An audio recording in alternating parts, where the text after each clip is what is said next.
Finally doing this, huh? Yay. I know. It's only been like a year and a half, and that's my fault. No, that's okay. I mean, you had a lot of shit going on, so I get it. Everybody's got a lot of shit going on. Yes, Lord. Indeed. Everybody. So can you hear me pretty well? I can. And you can hear me okay? I'm talking into the Yes, mic, all right? I can hear you just fine. Okay. Sweet. Your voice sounds great. Does it? Yeah. I hate my voice. Why? I don't know. I think most people do. I don't think...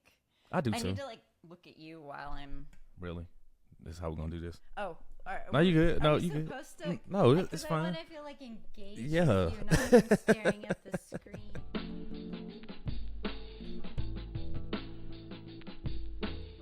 Thanks for tuning in to Let's Talk Patrick podcast, one of the realest podcasts in the world, the land, the galaxy, and the whole entire universe. That is right, your guy Patrick, aka Mr. P. Thriller. I am back. I never left. I just been real busy, that's all. But I have a special guest. She is one of the first few people I met when I first moved to Colorado back in 2012. We used to work together once upon a time.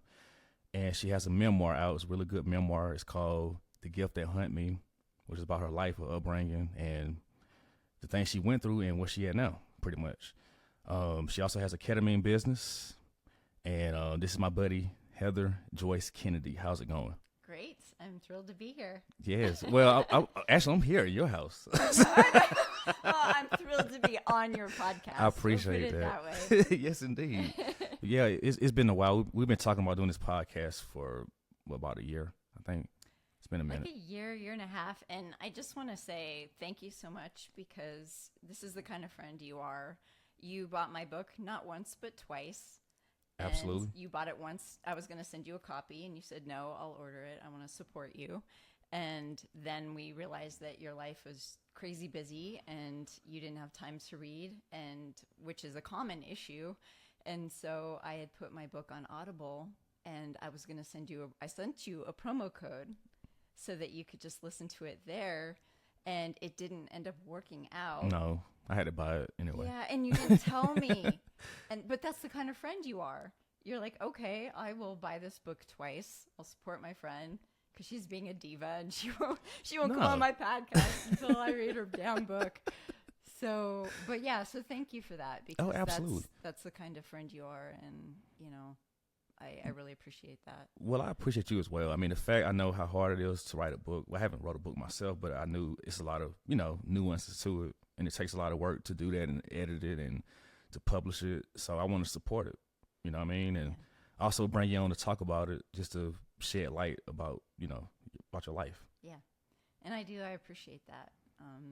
When I wrote it, it just kind of poured out of me. Yeah. Because it was 2020 was crazy for everyone. It was kind of unique for me in the sense that I actually quit my job that year, a job I'd been at for almost 23 years. And September 11th, 2020 was my last day at that job. Amazing. And so notable for many reasons.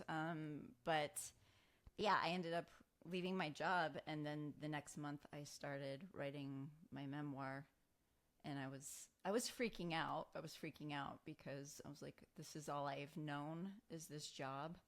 I worked one job the entire time I was there, and I did that because I always had like a safety bubble around me. It was like, just stay small, stay safe. Do what you know, do what you're familiar with, what you're good at, what you're comfortable with. And ironically, if you do that, then you're going to be good at far fewer things because you're not trying new things.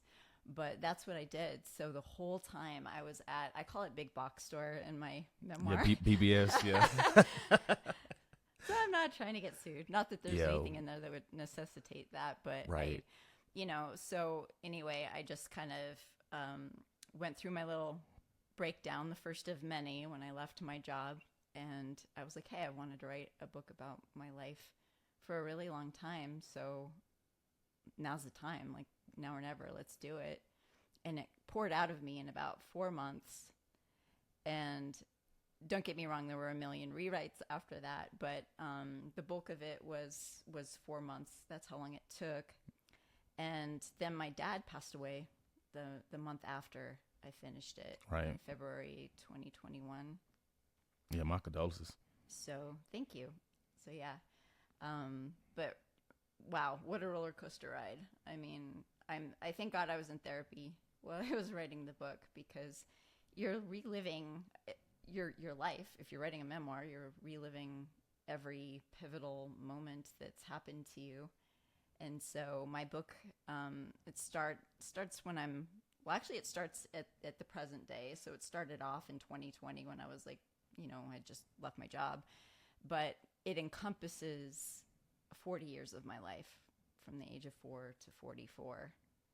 And I kind of start with the present day, and then I work my way back into first memories, and then I just kind of take it from there. So there's a lot of time shifts happening, but I go through it all. I mean, I don't mean I go through it all. Everyone's got a story. I don't want to make it sound like, oh, absolutely, I'm special. I had childhood trauma. Like, join the club.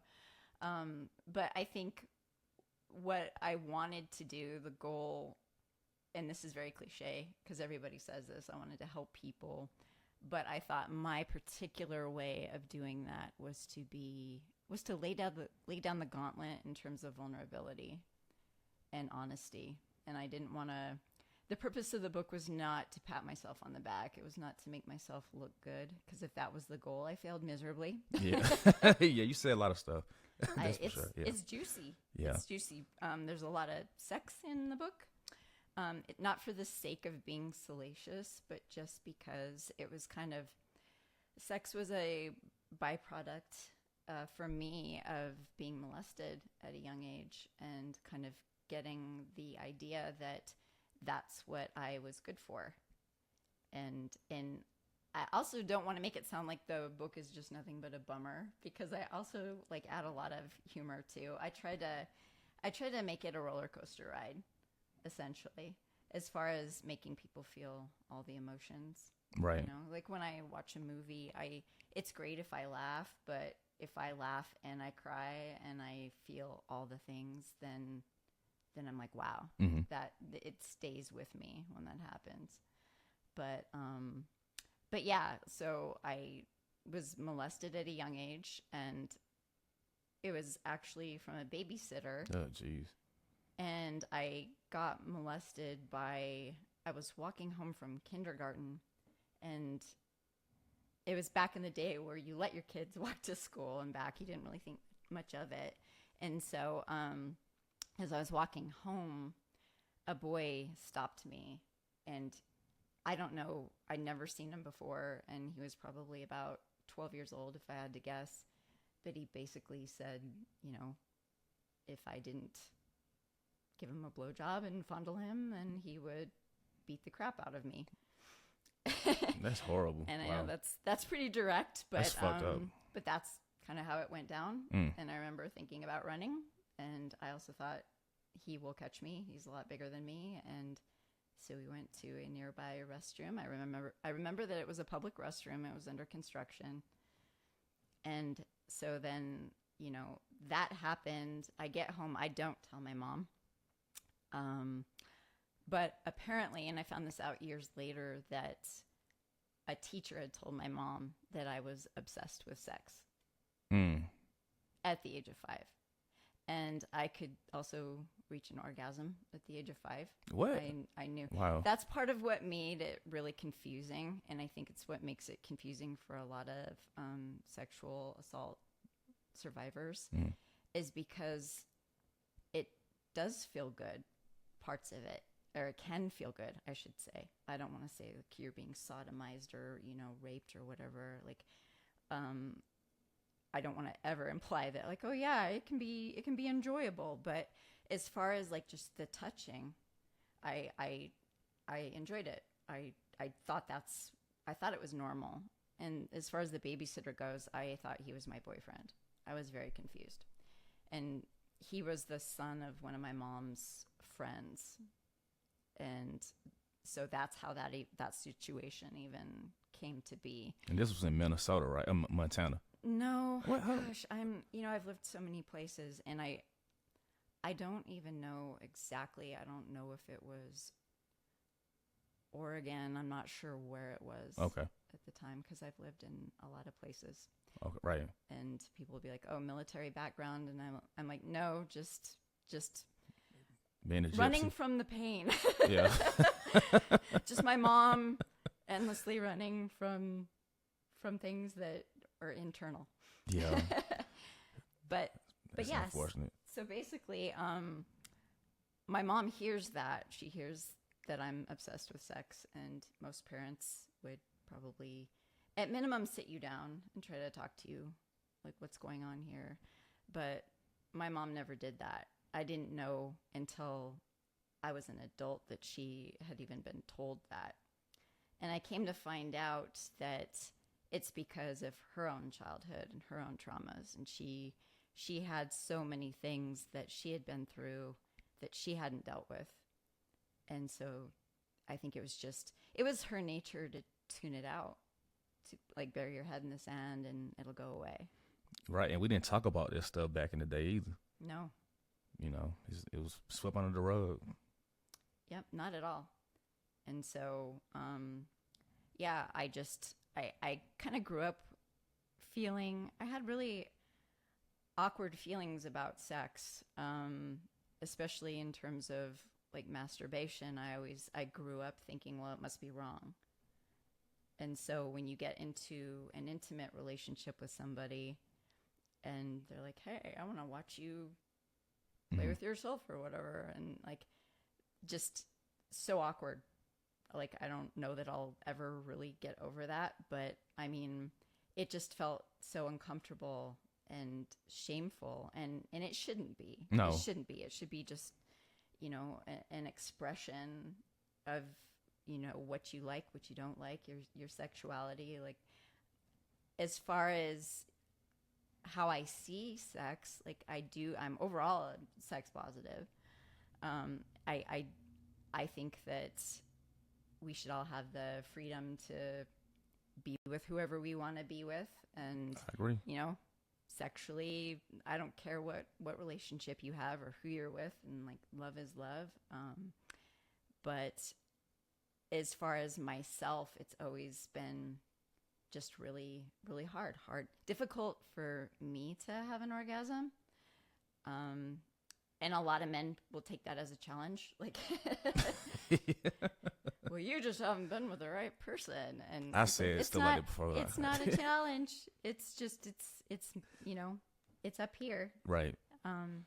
It is, though. It's true. It really is. And so, yeah, I mean, oh my goodness. So I talked about, being molested as a child and my mom and her not dealing with it. Like, this isn't, in the book, obviously, but I found out the two hardest chapters to write about in the book were about my ex-husband and my mom. And the key thing about my mom, so she was an alcoholic most of my life. And after she passed away in 2009, her boyfriend gave me a box of her belongings. And in that box was a psychological evaluation. And it was like hitting gold in a way, or finding gold, because I finally understood why my mom, like, she drank, she would do drugs, pot all the time, often in combination. When she was a teenager, she ran away from home, and it was because of shit that was going on at home. Really crazy stuff. Like, she was molested by her dad and raped by one of her brothers. Jesus. When she got older. And, there's more to it. Her life, it was very convoluted, but yeah, basically the psychological evaluation made so many things clear. And it was like, oh, this is why we had so many parallels, This is why, this was why you couldn't handle it when you found out I was obsessed with sex at 5, It was just, it was too much. It was too close to home in many ways. So did it make you empathize with her a lot more? Absolutely. Yeah. because most of my life, I really resented her because I thought, whatever you've been through, you've got a kid now. So get your shit together. I always felt like when I was younger that I should have been enough reason for her to quit drinking. Okay, I understand you've got pain that I don't know where it's coming from, and I don't know why you feel the need to drink, but you're letting me down. That was how I felt. You're letting me down. I mean, I moved out of our apartment. I moved back and forth a lot between my dad and my mom. They divorced when I was 1 year old. And I often say I was the last straw in their marriage. Wow. But yeah, so there was a lot of back and forth there. But when I believe I was 16 or 17, I ended up moving out. And I had been paying rent to stay at the apartment that I shared with my mom and my stepdad. But it was basically, I was rebelling a lot. And she was like, well, if you're not going to follow my rules, then pay rent and then you can come and go as you please. And so I paid rent, but things between us got really bad. And I actually thought I might be pregnant.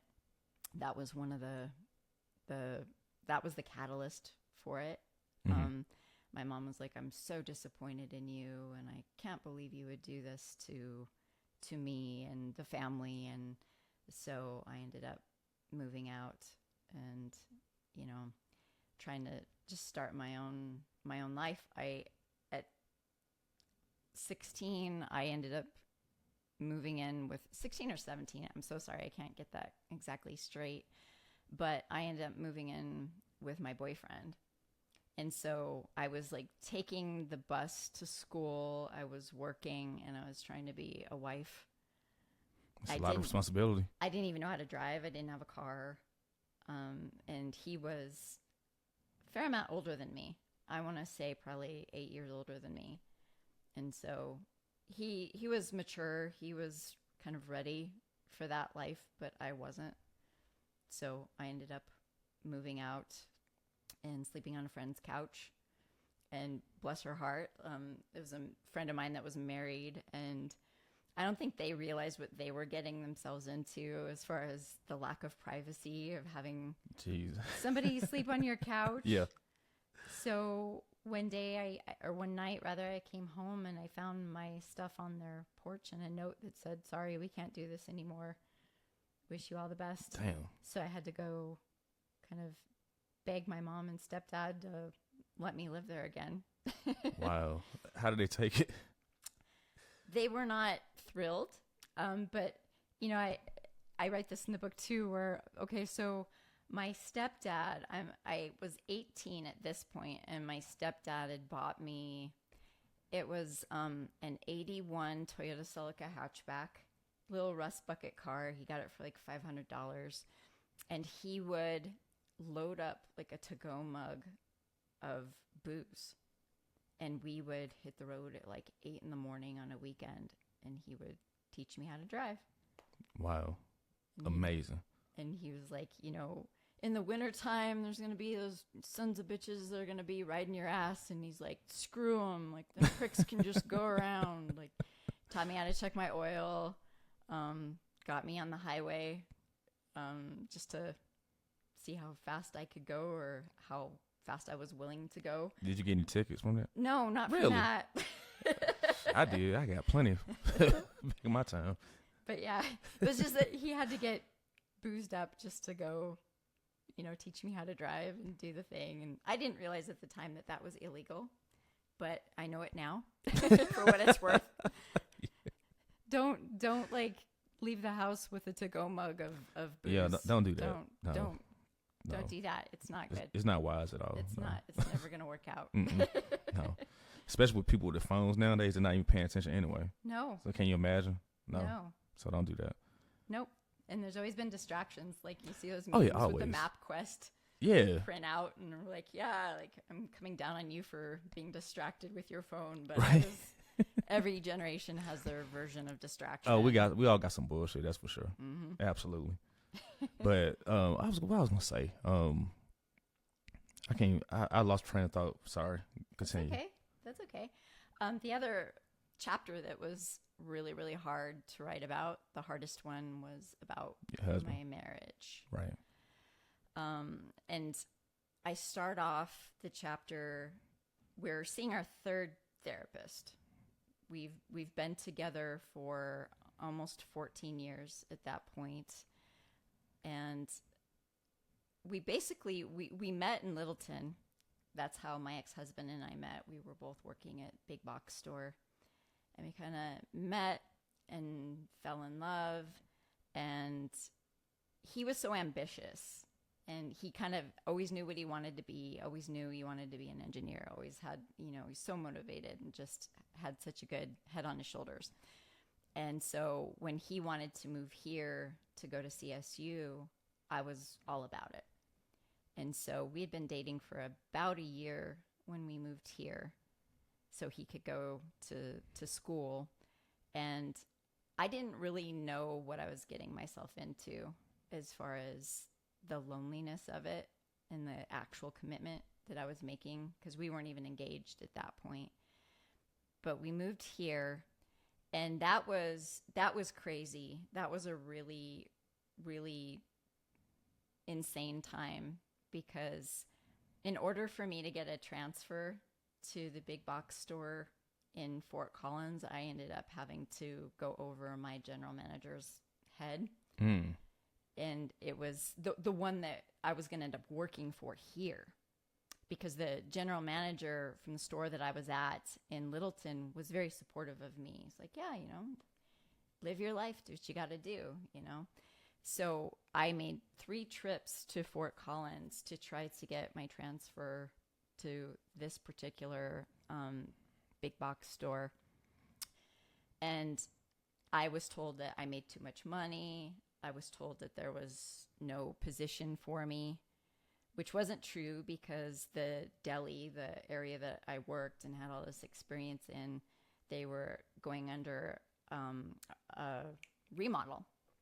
And the deli they had here was going to be tripling in size. And they really didn't have anybody that knew how to run that. And so basically, I knew I was being given the runaround. Right. And the reasons I was being given, because I ultimately got the hand on the shoulder and was told, sorry, there's no position for you here, and wish you all the best. And I was like, okay, this just doesn't make sense. You don't want to pay me what I'm making, and it's just very clear, it was clear to me what was actually happening. And so I ended up going to, it was the last resort, mind you, but I'm like, if I don't get this transfer, I'm screwed. I don't know what I'm going to do, because at that point I had 6 years invested in that company. And so a lot of time had gone into it, and I really loved my job. So anyway, I ended up going over the head of the general manager of this particular store here in Fort Collins. And the lady helped me. She was the director of operations, and I talked to her about it. And within a couple weeks, I had my transfer. So was Rose there yet? Well, not yet. Yes. Okay. Yes.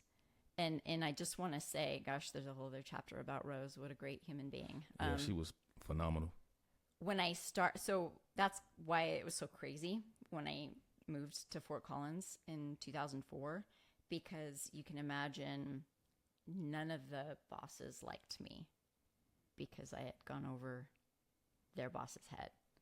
So every manager I had, I was so used to having a good rapport, Mm-hmm. and there was a lot of mutual respect that I was used to. And then I came here, and it was like, oh, employees had been warned about me. Managers had been warned about me. So it took a lot. It took a lot to get to a point where I was like, I knew I was going to have to prove myself. That was a given. But to work in a place where almost nobody likes you. And then during that time, my mom was really spiraling with drugs, and she'd leave these weird messages on my phone like, they can take my body, but they'll never take my soul. I mean, just, I knew she was high as a kite, but I was also estranged from her at that point. And I'd had to do that a lot with my mom, where I had to put distance between us. Right. So that I could survive. Yeah, I get it. And a lot of people will say, you can't do that. That's your mom. That's family. And, toxic people come in all forms. Oh, absolutely they do. So if you've got to put distance between them and yourself, I always say if the price you're paying for any relationship or situation is your sanity, your well-being, your health, the price is too high. Oh, absolutely. And so I had that. And then my boyfriend, who would become my husband, was trying to juggle work and college and, extracurricular. There was just so much going on that I never saw him, barely saw him for like the next 5 years because he was so busy. Time. Wow. So I was, it was just crazy. I was lonely and depressed and scared, and it wasn't I just had no idea what I was signing up for. And don't get me wrong, I'm glad that I did. Like, I wouldn't take any of it back. I love Fort Collins. I think it's a real privilege to be able to live here. It's expensive though. Good Lord. It's expensive. Yeah. Absolutely. So, what made you stay with him during that time? Well, I should note that from the very beginning, I never thought I deserved him. Oh, okay. From the very beginning. See, that won't work like that. No, because what happens is the other person is constantly trying to build you up. And they're trying to constantly remind you why you're so amazing, and that's not true, and you're good at this, and you're good at that. And he really was an amazing human being.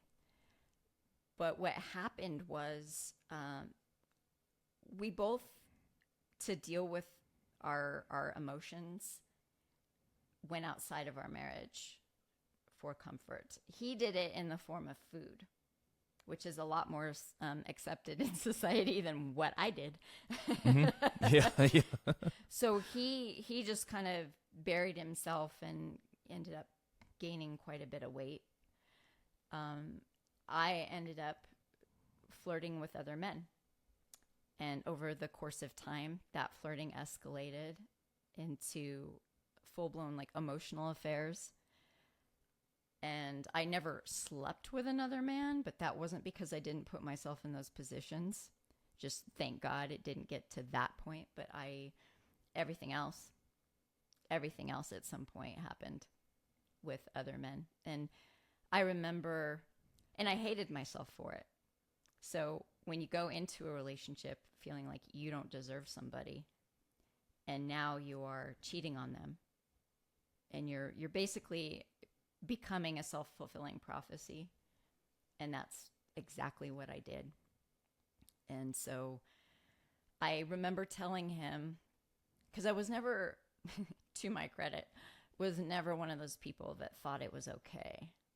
I was never like, well, if he was around more, I wouldn't have to, or, I didn't justify it. What I did was I took 100% of the responsibility for everything that was going wrong. And it wasn't until after I ended up leaving him in 2017 and started seeing that same therapist. So we initially went to him, the third therapist, as kind of like a Hail Mary pass to try to fix this relationship, because we knew we needed help. And what he told us, his name is Roy in the book, he was like, if you would have come to me like 12 years ago, I really think we could have done something here. But I call this a cautionary tale, my marriage, that's what I call it in the book, because it turns out that most couples, by the time they actually go to therapy, have needed it for 7 years on average. And yeah, by that point, you've already found other ways of dealing with things. And you've probably developed a lot of unhealthy habits and dynamics. And another thing that happened with us was I always had very low self-esteem, which will be with me forever. It will Really? It's a core belief that like I'm not good enough, I'm not smart enough. You feel that way now? I am working on it. Okay. Like I know better. Now I realize that that is a voice in my head, but I am not the voice in my head that tells me those things. I am my higher self. And that's a whole spiritual thing going on right there. But I will say that my ex, he taught me, well, he's the one that introduced me to spirituality and meditating. And there's a million things that I will always be grateful to him for. But getting me on the path to spirituality was definitely one of the biggest things. Oh, so he's really into that big time. I wouldn't say, I mean, he wasn't like going on retreats or, you know, dressing in robes or anything, but I mean, I think it's a rare combination to be an engineer and to be so scientifically minded, but yet to be open to that. He was open to doing mushrooms at some point, and we never did. I don't know if he ever did, and I have yet to try that. You got to find a time to do that. I would love to try that one day. Yeah. But yeah, because he was all about mind expansion. So I had delved into bad drugs that kill your brain, like coke and crank and meth. I talk about that too in the book. I think that's pivotal too, because I'll talk about how I got started doing drugs was because, and I'm sorry, interviewing me is probably like herding cats because I'm just going to go in a million different directions and not in chronological order. It's all like good. Mix and match. That's how my brain works. Okay. Yeah, I think like that. So now you good. Okay, so when I was 19 and I was in therapy, luckily, I had finally gotten that ball rolling. My first foray into therapy was actually when I was 16. So here we go, I'm jumping all over. I was living with my mom and my stepdad, and it was my sophomore year. So they had quit drinking. They had stopped drinking, and they were trying to get me back because at the time I was living with my dad. And they got me back because things went so badly with my dad, and we can get into that too. But they were like, hey, we've cleaned up and this will be good for you. So I moved from Montana, where my dad lived, and I moved to Colorado. And by my sophomore year, they started drinking again. And what I tended to do at that point in my life was anytime I dated a guy, I made him my whole world. And a big reason for that was because I really felt like I had no one else. So no pressure, but every boyfriend I dated was just everything to me. And so around the time that my parents had gone back to drinking, my boyfriend broke up with me. And it was just before Valentine's Day. And so I had, for the second time, tried to kill myself and took my mom, I remember this vividly because my mom was drunk and she was watching TV and she was sitting in her comfy chair, and you could see the fridge from where she was sitting, and above the fridge was a bottle of aspirin. And I mean a big bottle. Mm. And I'm literally looking over at her and I am downing the aspirin. And I'm just, going crazy, like consuming these pills. She's like in a haze. And I remember going into my room and writing a poem. And it was just kind of like my almost like a suicide note, I guess. And it was basically in poem form because that was my outlet, was poetry when I was growing up. That's in the book too. Well, your lyrics. Yeah, a lot of poem songs is what I like to call them. Very talented. Very talented. Yeah, absolutely. And thank God for that outlet. Thank God for any creative outlet that helps us stay sane. I agree with that. But yeah, so thank God it didn't work. But you can see the poem. I still have it somewhere where my handwriting gradually just fades away. Like it becomes illegible. Do you have it? And I do. I don't know. It's got to be in my folder somewhere. Oh, shit. Like Okay. my old high school folder. So uplifting. Life is good, people. Just got to get through the shit. Got to. But anyway, so I tried that. Obviously, it didn't work. I remember I thought I just wasn't going to wake up. I thought the pills were going to kick in and I would just pass away in my sleep. And that didn't end up happening. I ended up, I don't know if I passed out at any point, but I remember waking up. It was probably around midnight. And I remember there was like a veil of red over my eyes. Everything was red. And I remember just freaking out, like, oh my God, I don't want to die. I don't want to die. And I ran into my mom and stepdad's living room and I was just screaming. And they brought me into the living room and then I just started vomiting like crazy. And this ended up happening twice where, so that happened. And then not even a year later, this was like, so I didn't go to the hospital for that because my parents, the way they looked at it was, well, they're just going to pump your stomach anyway. And I don't even know if they were fit to drive, to be quite honest. But it was like, they're just going to pump your stomach anyway. And you can't keep anything down. So our job is done here. Like good to go.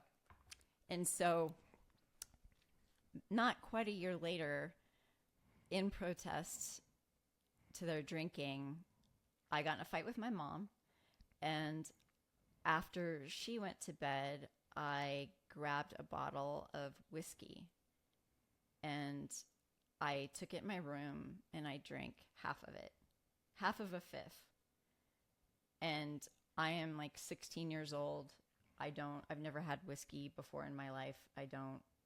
It was not pleasant. Yeah. Like it burned like hell. But I just thought, I really thought I'm going to die and then they're finally going to realize what alcohol is doing to our family. And that didn't end up being the case. You was really extreme, huh? Yeah, I think yeah, your cries for help get louder and louder if you don't feel like you're being heard. But what I did was I ended up going, so we lived in an apartment and I remember kind of hauling my drunk ass onto the deck that overlooked the parking lot. And then my stepdad came home. He was a plumber and he was working a night shift. And he came home and he found me out there and brought me in.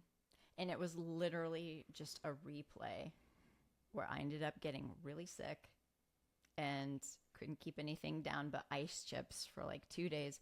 But because I got sick, no one took me to the doctor. But that was my first foray into therapy because I realized if I'm not meant to die, then I'm obviously meant to live. I'm obviously here for some reason. And so I wanted to get therapy. And I don't know how common that is that a 16-year-old is like demanding therapy or asking for therapy. But something inside Well, not back me, then, no. Something inside of me, because we're talking like, 1993? So yeah, over 30 years ago. Damn, where's the time go? I know. I asked it every day. But I remember there was just something inside of me that knew that I wanted to get it out. I wanted help. And my mom agreed. But the thing was, we later found out that insurance didn't cover the therapy. And so I got 2 sessions and then I was back to kind of fending for myself. Mm. But I will go back. Okay, so when I was 12, my mom and stepdad and we had lived in a place called Helmville, Montana, which is very near and dear to my heart. I had such an amazing, wholesome, healthy childhood there from like 8 to 12. And I write a chapter in my book just about Helmville and like all the ways that it shaped me. And it was the healthiest part of my upbringing. There were so many amazing memories there. You said it's called Homeville? Helmville, Okay. Yeah. Helmville, Helmville, Montana. And so I kind of talk about like growing up in that environment and falling in love for the first time. And, you know, there's a lot to it. Like I talk about our dog when she was in heat one time. Her name is Tasha and she was a black lab. And no one back then ever talked about getting your animals fixed. You know, it was a very kind of small town mentality, small town, you know, way of life. Mm-hmm. Closed-minded. And so, well, I don't want to say that because there was amazing people there, like amazing, brilliant people, teachers that, you know, would herd cattle and, you know, they were ranchers and mothers and wives, and then they would teach at the school and they would be coaches and, you know, play, like they would run the plays that we would do and teach every subject and amazing. So I don't want to say closed-minded, but it just wasn't talked about. And so now it's like, oh yeah, like adopt and get your animals fixed. So the bottom line is, our dog Tasha was in heat and I didn't think anything of it. I just loved on her and played with her like I always do. And then I went to school and it was just a tiny school, maybe 30 kids and like grades 1st through 8th. And we would go outside to play during recess. And when I went outside, all the neighborhood dogs were like coming to find me and jumping on me. like every dog in the neighborhood could smell my dog and was all over me. And so I had to be brought inside. So that wasn't so great, but it's like hilarious looking back. It's really funny that happened, but it's not a story that a lot of people can relate to. But so when I was 12, my mom and stepdad decided that we needed to move because they couldn't make a living there. And it's a very difficult thing when you're in like a small ranching town. If you don't have a ranch, it's just tough. It's tough to get by. Was it expensive? I don't think so. Not back then. Maybe now. Maybe now, but no, not back then. But so they decided we were going to move to St. Mary's, Idaho. And I guess my stepdad could get a job there as a plumber.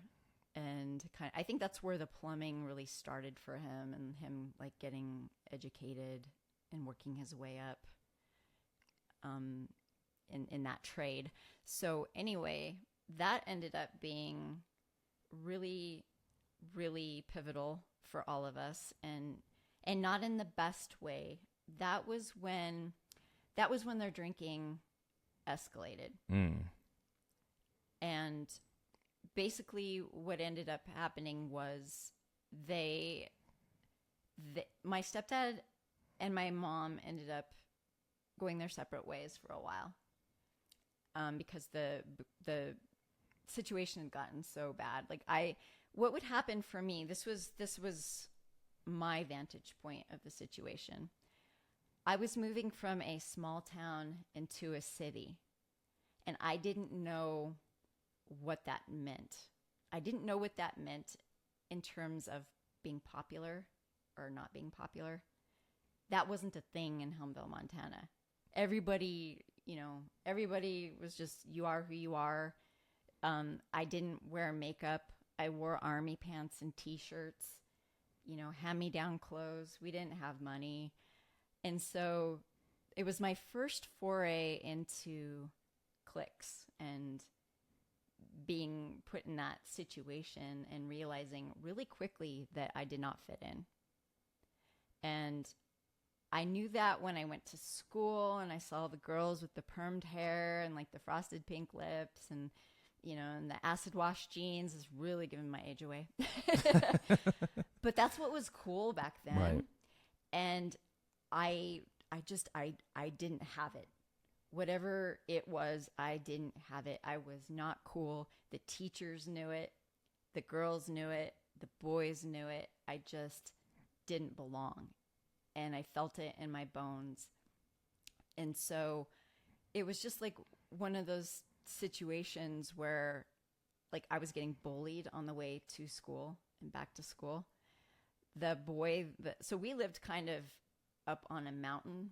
My parents were renting a house on the top of a mountain. So I was the last stop on the bus. And this boy, he got off on the stop just before me. And he would get on his ATV and try to run me over with his ATV. Really? While I'm walking home. For what? Just to be a dick. Oh, I don't know.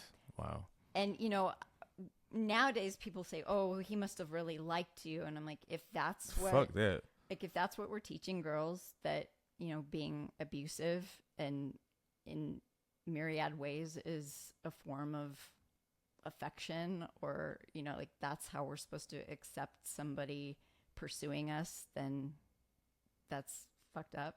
Well, that's wrong with society. Why people are wired like that. Yeah. Yeah. But no, I don't think he did like me. I think he very much just, I was a perfect person to pick on. I was the one that obviously didn't belong. I was the one that didn't fit in. And I didn't have any skills to know how to navigate it because I'd never been in that position before. So was there anybody that made you feel comfortable at school? There was one girl who I thought was my friend. And so this kind of ties into the kind of coming of age story of growing up in Helmville, because I had fallen for this boy and it was a kind of just beautiful thing, very innocent.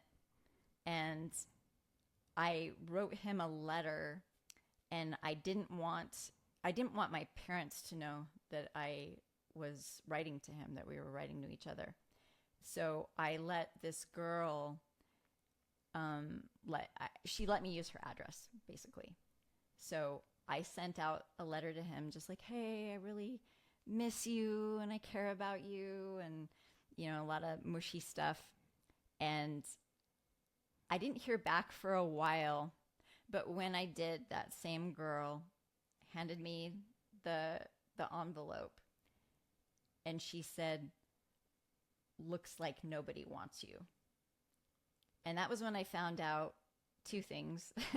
I found out that she wasn't actually my friend, and I found out that that boy did not want to be with me anymore, because he basically said, you know, I've found someone else and she's smarter than you and prettier than you and whatever. I don't want to do this anymore. And it was in his handwriting and, you know, postmarked Montana, whatever. So I knew it was him, but she had read it. She opened it up and saw that I basically got dumped. Damn. Wow. But I will say, because I am a firm believer that everything happens for a reason. I do think that. I think that as far as my spirituality goes, I believe that we sign up for this life before we incarnate. So what I'm getting at is anything that I've been through, anything that's happened, is something that I signed on for to kind of enrich my soul and to grow as a spiritual being. It's a lesson that's meant to make me stronger and meant to, you know, help in the evolution of my soul. I really believe that. That belief system makes anything that seems to be happening to me, it gives it a purpose, it gives it a meaning. And I will say that during that time, I mean, I would come home from school and my mom would be drunk and she'd be like, "What are you looking at?" And her and I would get into some physical altercation sometimes. And I would threaten to leave. I'm going to go live with my dad. And she'd say, "Fine, but he won't want you. You know, you're disrespectful. Like, look at you. He won't want you." And what I can say to that is it had to be really bad. I did end up living with my dad eventually after. We lasted for 6 months in St. Mary's, Idaho. My mom and stepdad's marriage kind of fell apart. He moved to California to live with his sister, and they decided to reconcile. And they were like, "This isn't working. Like, we need to move, not deal with our actual problems." Mm-hmm. You know, he had PTSD from Vietnam. Mom had so much trauma from her childhood.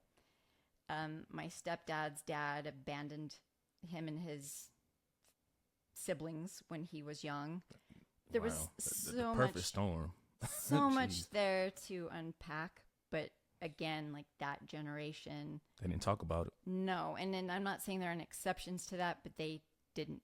So, but I found solace in a few things while I was, while I felt so completely alone.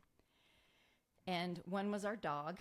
We had another black lab, and I think his name was Rudy. He was so adorable. And I always, to this day, I think I just will always love animals probably more than humans, just because their souls are nothing but pure loving energy. It's genuine. They're just, there's no motives there. It's all unconditional love. So I had Rudy, and I remember cassette tapes. I remember listening to music, and I remember exercising. I remember doing push-ups and sit-ups, and just I put in the book, like, cue the Rocky montage. Because that it gave me some sense of control. It gave me, and I got my love for music from my dad.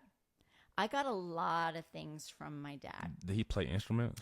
He didn't play instruments, but he would get goofy. He would put on, like, Elton John, and he'd grab a hairbrush, and he'd sing, like, Crocodile Rock into the hairbrush. I mean, I don't know. Like, and this is a very macho man. So he was very sexist. He kind of gave the impression that women are mainly good for one thing. And so, yeah, growing up with a dad like that was interesting. But I think that he was a very sensitive man who didn't feel like he could truly be himself. And I say that because he also medicated himself a lot. He was actually the town pot dealer when I was growing up. Amazing. Which, again, and like, I'm going to grab a little tea here. Oh, no, you good. Wow. The pot dealer, huh? Okay. So current day Colorado, no big deal. Who yeah, cares? but back in those days, that was different. But 1990, yeah, in Montana, Deer Lodge, Montana, was where he lived, which was about 50 miles from Helmville, where I grew up. But basically, I think that, he was all about sports and just the guys and, like just super macho. And I think it was a cover. I think that he was probably a lot more sensitive than he felt he could let on. Right. I really do, because you weren't allowed to be that way, back in that town, back in those days. And even now. But even as men, we don't really talk about stuff like that. No. Like, even present day, we have so much work to do in terms of allowing men to be fucking human. Society, they made it that way. Like, cry. And we've talked about this before, too. We did. That women will say that, and then do it, and then they're like, "Ooh." Oh, they'll treat me weird. Well, I don't cry, but if I explain, like, how I'm feeling, that's when some women will kind of, like, back up. I'm like, amazing. You asked me to be this way, and then you can't handle it when I do talk about how I feel. Absolutely. Which is weird to me, but it is what it is. Which, yeah, like, ladies, if you're listening, if you say that, you've got to mean it.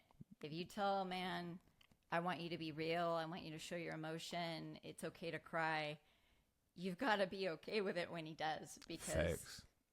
Because, you know, yeah, men are human. And it's that toxic masculinity that you're brought up to think is the only way that's acceptable that is, you know, it's such a huge problem in relationships. But, yeah, like, okay, so when I lived with my dad, I was basically, so this was after Idaho and before moving to Colorado for high school. And so I am skipping around, but basically after Idaho, my mom and stepdad moved to California because they were going to try to reconcile and work out their marriage and get sober. And they did that. They moved to Colorado. I was too afraid to live with them at that point. So I came to live with my dad, and my dad didn't know how to be a dad, which is not that uncommon, but especially to a little girl. I feel, and I've often felt growing up, that if I would have been a boy, things would have been a lot easier between us because we could have just went and shot hoops and played sports and played video games. Like I would go over there sometimes on a summer break. This is back when I lived in Helmville. My dad had custody of me during the summers, and I would go stay with him, and he would be playing video games, and he'd just kind of look at me like, well, I'm not your sole source of entertainment. Like, go make a friend. Damn. So to this day, if somebody is like, hey, want to play this game or whatever, like, I don't. Really? Because there's too many memories of my dad, like Legend of Zelda, like we're talking old school. Like Nintendo. But I mean, he would just play it for hours and smoke pot and tune out. And that was just how he kind of coped and numbed himself. So what does it do if somebody offer you to play video games? Like, does it make you... Well, I don't like have a panic attack. Oh, okay. I just don't want to. Yeah. I just don't want to. And like ironically, when my mom's family would have get-togethers, they would just play poker. And they would drink and play poker and take each other's money. And nobody would talk. And okay, I understand now. Now I'm like, fuck no, they didn't talk. Like, why would they? Yeah. Like, wait, I'm surprised they even did the get-togethers, but I guess they were just so good at just kind of dissociating. I guess. And just kind of getting through it at all costs. Right. Like my family, it was on my mom's side, it was so messed up because family was so important, but yet family was so toxic. Yeah. Family. Dysfunctional as fuck. These people that you're telling yourself that have to be in your life that are so critical to your being are slowly, it's like death by 1,000 paper cuts. Like every time you see them and you just push it down and push it down. And so even like with those kind of games, like card games, I have no desire to play poker, to learn poker. Really? I'm all about getting to know people. I'm all about like deep conversations, one-on-one conversations. I suck at surface level discussions. So if you go to Vegas, you would not play poker if somebody offered? No, I'll do like the slots. The slot the caddy. nickel slots don't Win like don't $10. require any mental bandwidth. But yeah, so I am 13 and I'm living with my dad, and by this point I've caught on. By this point I know how to fit in. So I've got the acid wash jean jacket and the acid wash pants, and I'm wearing makeup. My hair is permed. I'm looking the part. Am I cool? No. Not in his eyes, no.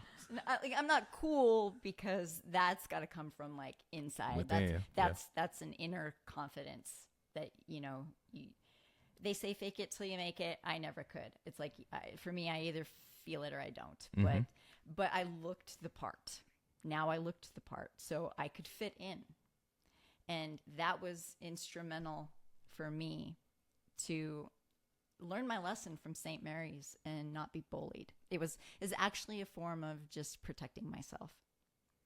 And so I end up, like, I make some friends, and I end up getting a boyfriend, and I have my first kiss, and I write a letter to my friend Cheryl, and my dad finds it.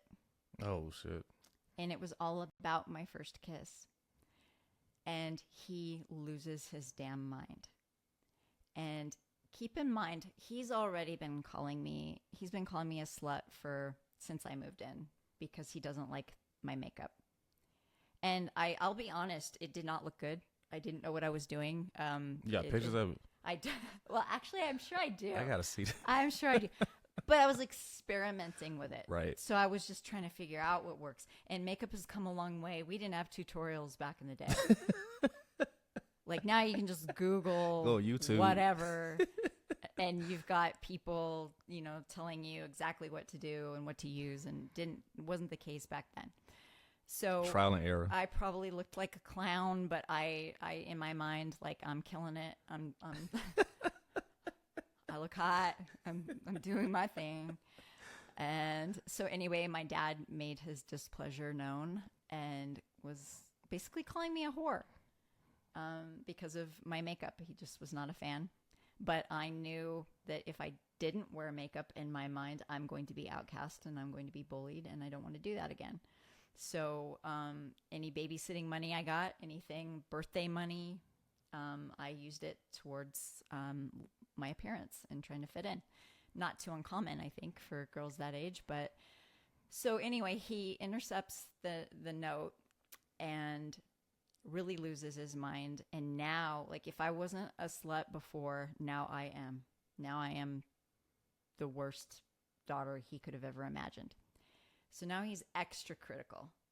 And so basically, after about a year of that, so I'm now in 8th grade. After about a year of that, I end up having sex with that same guy, because he had been trying to get in my pants for that whole time. And I was like, no.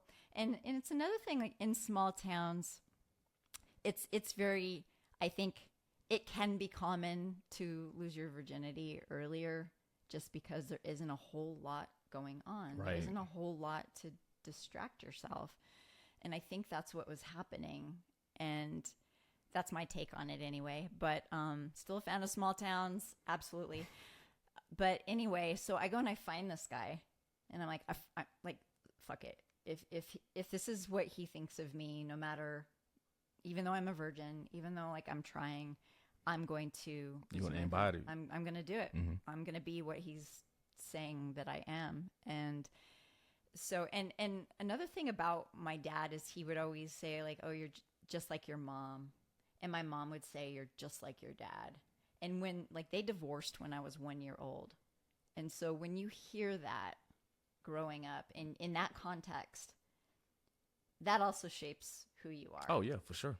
And I'm a big believer in examining my childhood to get to the root of any emotional issues that I have, or how it plays into relationships as an adult. But I do it because I want to get to the root cause, and then I want to work on it. I don't do it so that I have a crutch. Oh, no wonder I'm this way. What do you expect of me? Like, I had daddy issues, or, like I wasn't loved enough growing up, or, I was bullied, or I was this, or I was that. Mm-hmm. I think it's important, our brains aren't even fully formed until we're like 26, I think it is. Yeah, 26, 27, around that time, I think. And I think it's up until you're, I want to say 7, that really, really forms. It's the most important part of your life. Yeah, those beliefs about yourself and who you are. Mm-hmm. And so I'm all about getting to the root cause, and, but I'm not a victim. I'm not a victim, and I'm not looking for excuses. You're a survivor, a warrior. Crutches or any of that, because it's all, it's making me who I am. So anyway, I go and I find this guy, And I say to him, all right, let's do it. Just don't get me pregnant. And it was. How did he take it? What was his reaction like? Oh, I'm sure he was thrilled initially. Yeah. Well, Lord. He was thrilled until, I don't know. It wasn't good. He was determined. I'll give him that. Yeah. Because it happened, but it was bad. And Yeah. I would be surprised if he ever took another woman's virginity ever again after that. I only see the point in that. But... Because I was so scared. And then shortly after that, because, you know, I have a reputation to ruin, right? So one of my friends, she was somebody who was legitimately cool. And she had friends in high school, and she just embodied cool. There was no other way to put it. It was just, you know, ran through her veins. And I was lucky enough just to be her friend, and we really bonded. And both of us had like issues with our dads. And our dads knew each other because Deer Lodge is a small town as well. Is that? And so anyway, she was throwing a party, and I say in the book that I was like throwing back shots like a frat boy, and in walks this guy who I didn't know it. I'd never seen him before, but apparently was the captain of the football team. And if we really want to be cliche, his girlfriend was the cheerleading captain. Of course. I wouldn't not expect anything different. But I'm just like, I'm getting wasted. I'm just doing my thing. And she says to me, do you know who that is? Because he came in and he was flirting with me. And I said, no, I don't really know. I didn't really care. I thought he was hot. But she's like, oh my God. That's so-and-so. And I'm hesitant to use names because I don't want to use real names, and then I'll forget the name I gave him in the book. Can we just call him Bobby? Bobby, okay, yeah. Bobby. Bobby came in, all buff, carrying a football. Leather jacket. And so anyway, him and I end up having sex on the bathroom floor of this house, and just kind of warms your heart, doesn't it? It's very, very romantic. Very wholesome, yeah. Didn't even bring a rose. So yeah, he just kind of hit it and quit it, and off he went. And I remember the next day, I woke up and I had the spins. I was so hungover. And Julie, I just gave her name. Fuck. She said to me, if his girlfriend ever finds out, you're fucked. And because the plan was, you know, I would be going into high school the following year. And I couldn't even wrap my head around like what all that meant. I just thought, whatever, another notch. Like I'm another step closer to earning the title of whore. So it was all the same to me. Damn. So, okay, how I stopped living with my dad, how that came to an end, and how I ended up coming to Colorado to live with my mom and stepdad again was my 8th grade graduation was coming up, and a friend of mine was going to lend me a dress, and I was so excited about it. And I remember telling my dad about the dress and like, oh, I hope it fits all right. I hope I look good. And he said, and we were on the way, this is actually relevant, we were on the way to a laundromat. And normally he had his mom, my grandma, do his laundry for him, but her washing machine wasn't working. So we were on the way to the laundromat having this conversation, and he says to me, "You'll look good as long as you don't do your makeup like a whore." And I could feel the adrenaline just kind of pumping through my veins, and I could just feel myself getting hot. And we pull up to the laundromat, and he goes inside, and I'm about to lose it. And I just remember kicking the windshield and it shattering. And my dad comes running out, and I'm in fucking survival mode at this point. And at that time, a friend of mine, like her mom owned an apothecary store right across the street from the laundromat. And so I book it across Main Street, and I run into this apothecary, and I tell her, Mom, my dad's coming after me. He's going to kill me. Don't let him. Don't, like, you've got to help me. So she sends me to the back room, and I can hear, and this lady, she's a big woman, and she could handle herself. And I just remember my dad yelling at her and her telling him he had to go. And all I remember after that is spending the next couple days with my friend and that same mom. And then my mom and stepdad came and got me. They drove up from Colorado to Montana to come rescue me. Wow. But another thing, okay, so the first time I tried to kill myself was when I was living with my dad during that time. And I remember, okay, so it's not funny, but it is. Suicide is not funny. But what I did was, because I was just so over it, I was so tired of, how my dad was treating me, and it wasn't going well. And I didn't feel like I had anywhere to turn. And so my dad had a box of laxatives, and on the box of laxatives, it said not to drink with milk. Oh. And so in my little brain, I thought, oh, that it will probably kill you if you do that.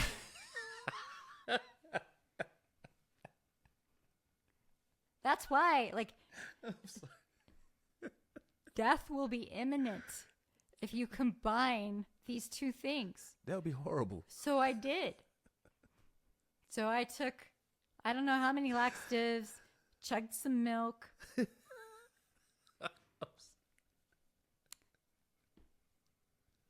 And so, ironically, the next day we were supposed to run the mile in school, in PE class. And the next day, unfortunately, like I did wake up, but I had the worst freaking stomach ache you've ever had in your life. And I am begging my dad to write me a note, and he won't do it because he thinks I'm just trying to get out of running the mile. And he thinks I'm being dramatic. Wow, that's fucked up. So that was the first suicide attempt. The second one was with the pills, and the third one was with the whiskey. So. Well, I'm not laughing at you. I'm laughing with you. No, it is funny looking back. Yeah.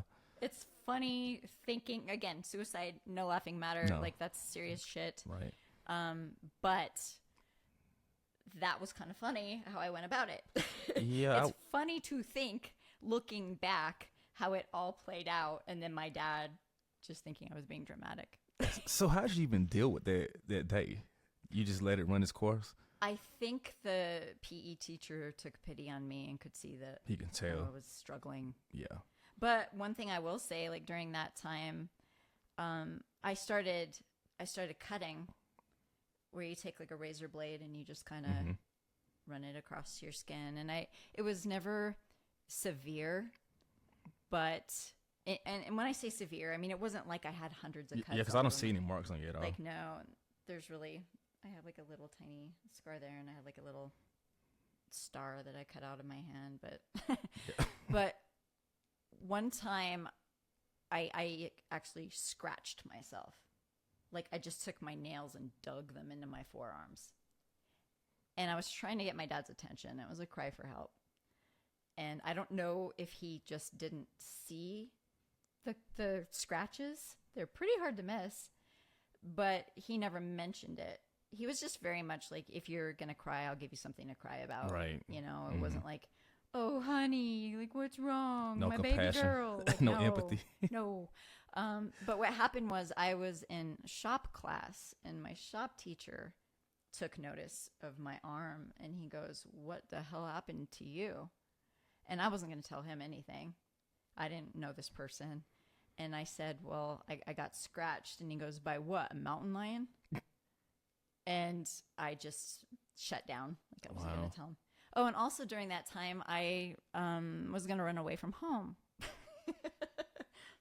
where the hell I thought I was going to go, I have no idea. I'm, 13 years old. I can't drive, and there was no real plan, but I packed up my stuff, and I did it little by little because I didn't want my dad to notice. So I don't even know, I guess I had a suitcase, an old suitcase, and little by little, because I didn't want to pack everything up and because my dad would notice.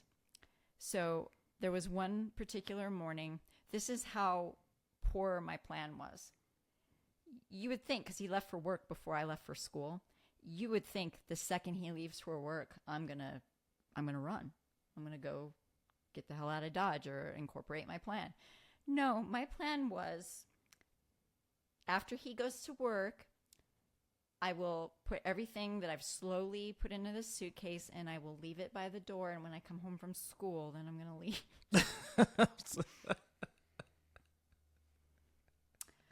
And then I'm going to leave. And then I'm just going to disappear and start a brand new life. And it's going to be amazing. And what ended up happening was a big recurring theme in my life has just been like rage, like having uncontrollable rage and anger inside of me that you should have boxed. I really should have.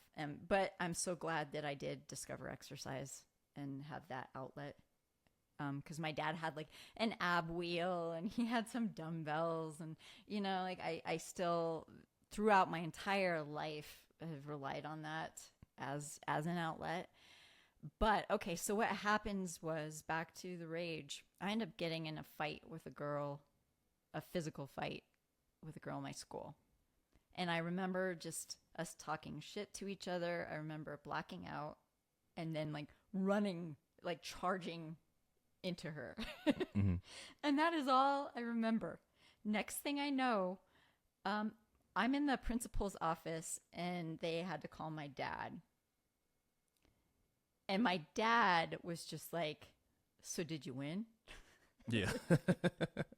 That was all he cared about. Yeah. And then we get home and I don't even remember what came of this. Like, he had to have seen the suitcase. I don't remember ever having a discussion about it. It was like back to normal behavior. He wasn't like disappointed in me. I didn't get grounded. It was just this very like macho, did you win response. And that was really all he cared about. So anyway, yeah. And then, so that's what happened. Was fast forward to the 8th grade graduation. And then I kick out the windshield and my mom and stepdad come to get me. And I start at Sheridan High School in Inglewood. I start my freshman year.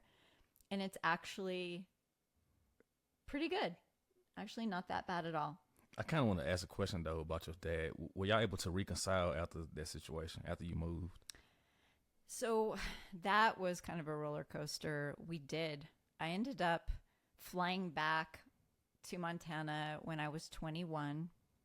And my dad was one of those people who just like, I can kind of relate. He didn't really know what to do when I was young. But when I became an adult, it was just kind of like, oh, now I had some form of respect. He felt like he could talk to me, like he didn't have to parent me anymore, and that pressure was off, and we could just shoot the shit like adults. So, and I did talk about how I left, and he just said he was sorry. He was sorry that, he wasn't a better parent. But he just didn't really, what he said, he did open up to me for the first time, though, about his own emotional issues. Because him and mom divorced when I was 1 year old, and I'm going to be 48 in a few days. And so basically he had spent almost my entire life staying single. And he said it was because he didn't want to disappoint another woman, and he was scared. It was like, on the one hand, I don't want a woman coming in here telling me how to live my life, telling me how to arrange the furniture or whatever. Like, he wanted to be his own person. But the sad truth of it was, I think when it was all said and done, it was just, he didn't even know how to love himself. He didn't know how to accept himself. He had never really worked through anything. Oh, and another, oh my gosh, there's so many layers to this. Another part of when I was staying with my dad during this time is he became super religious. Oh, no. And again, like, nothing wrong with religion if it helps you be a better person and you're not hurting other people, more power to you. This is the irony, is that my dad, so he had befriended a pastor named Father B, who basically was the head of this Catholic church in town. And Father B, my dad credited him to getting him off of hardcore drugs. So he had, that part is beautiful. I love that. And my dad thought, he was finding his people, but he went overboard. He would just read nothing but the Bible and judge everyone. And he was also the town pot dealer. At the same time. At the same time. How ironic is that? I could not have friends over because there was weed everywhere and the house reeked of it. And also, like, the size of his house is the size of my garage. And this is an 1,100 square foot condo. This is not a mansion. It's nice. It's nice size, yeah. I'm very fortunate to be here, but the size, like, it was tiny, this house that I lived in with my dad. And so another reason I couldn't have friends over, I didn't have a room. I slept on the love seat in the kitchen/living room. And so that was my space. And that's where I slept. And my dad had his little room in the room next door, his little bed. So anyway, that was another thing, as he was pressuring me to get baptized Catholic. Otherwise, I would not be allowed to stay there. And he was very firm on that.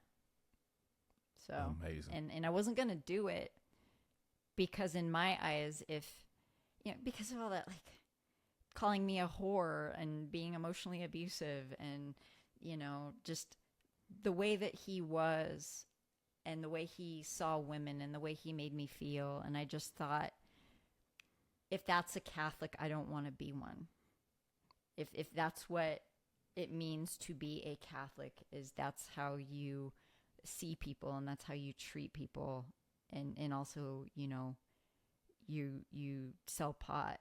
And because of that, I have to be secretive about this. There's a big part of my life. I remember one time telling my grandma, who I loved with all my heart, my grandma on my dad's side, because we'd go over there and she would cook for us.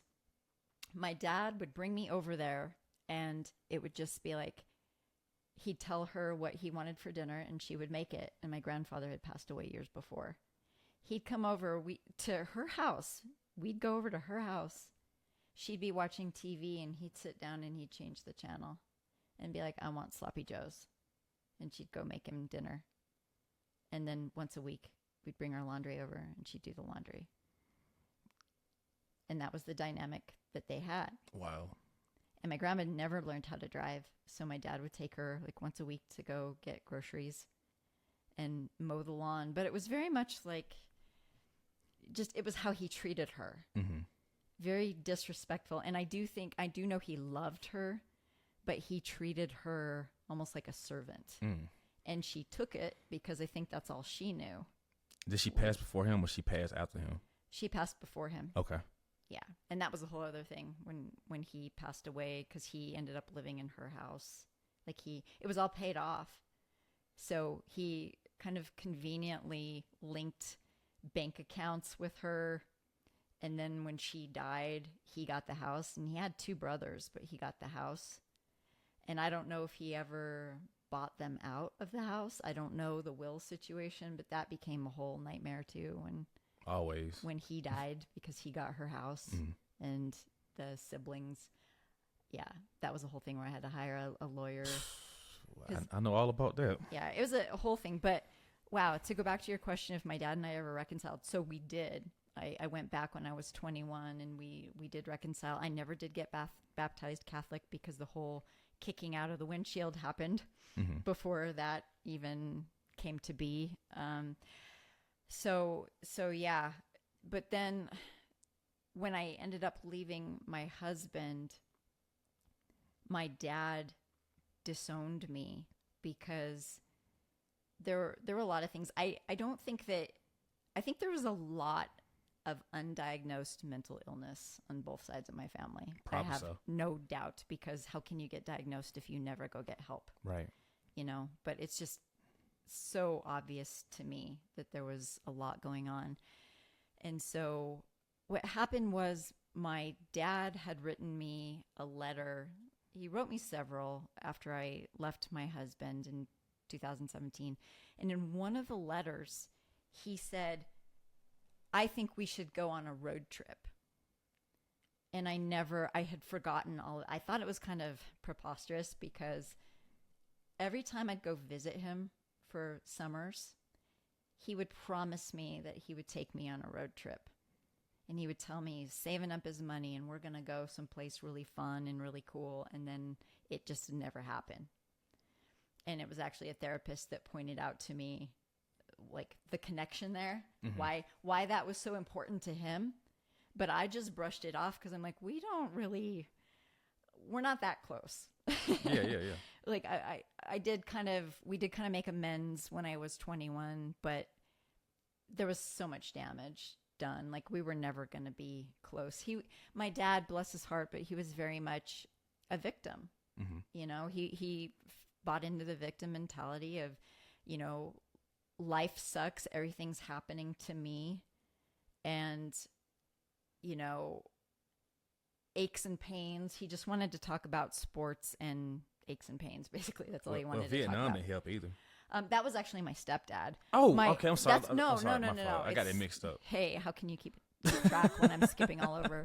But no, my dad, I think he was a cook in the Army, or no, Okay. Navy. So I don't think he saw actual combat. But anyway, there was just so much damage there. So when he wrote that in that letter about, I really think we should take a road trip, I kind of laughed it off. I didn't take it seriously. And because he didn't bring it up again. He literally brought it up once and then never brought it up again. But come to find out, years later, he meant it. And by me not responding to it really hurt him. Because he kind of saw that, I think, as the ultimate olive branch that he was like extending to me. And I didn't even dignify it with a response. But he had to kind of see where you was coming from, though. I don't think he did. I don't think he did. There was a lot. So he ended up disowning me. And I never fully understood why. It was all kind of just hypothetical, you know, on my part, trying to guess what exactly led him to that conclusion. Because he did write me a letter. And it was kind of like, you know, you were always more of a, you know, my mom's side of the family, but you were never really a Kennedy, which is his side of the family. And, you know, and then he said some things that were just downright false. Like, it was like he was kind of losing it. And I'm like, wow, I can't even speak to that because that's not even true. Like, it's not even a matter of, for example, when my grandma passed away, my husband and I drove out for a long weekend. And I'll never forget, because it was just a quick trip to Montana and back. And after my grandma's funeral, the one who I adored and promised her I would never do drugs. But that night, my husband and I were just trying to kill time because we're in this small town of Deer Lodge, and we just didn't really have any plan other than attending the funeral. And the plan was the next morning when we were heading out of town is I was going to stop by my dad's place and say goodbye. And I come to find out, because I knock on the door and he never answers the door. And then I get a call from him hours later. Oh, yeah, we all went out last night to celebrate Grandma's life. And I should have told you, but I didn't think you'd want to go. And so anyway, that stung, because I would have loved to have gone. But, and then also, that would have been the last time I would have ever seen him. And he didn't answer the door because he was sleeping off the night before. So that was kind of a double whammy. But in the letter, when he disowned me, he brought up that weekend and said that I spent the entire time with my mom's side of the family, aside from attending the funeral. And I was there for like a week, and I was in reality there for like 2.5 days. And like, so his version of reality it just wasn't true. And so it was actually, and he didn't bring up the road trip.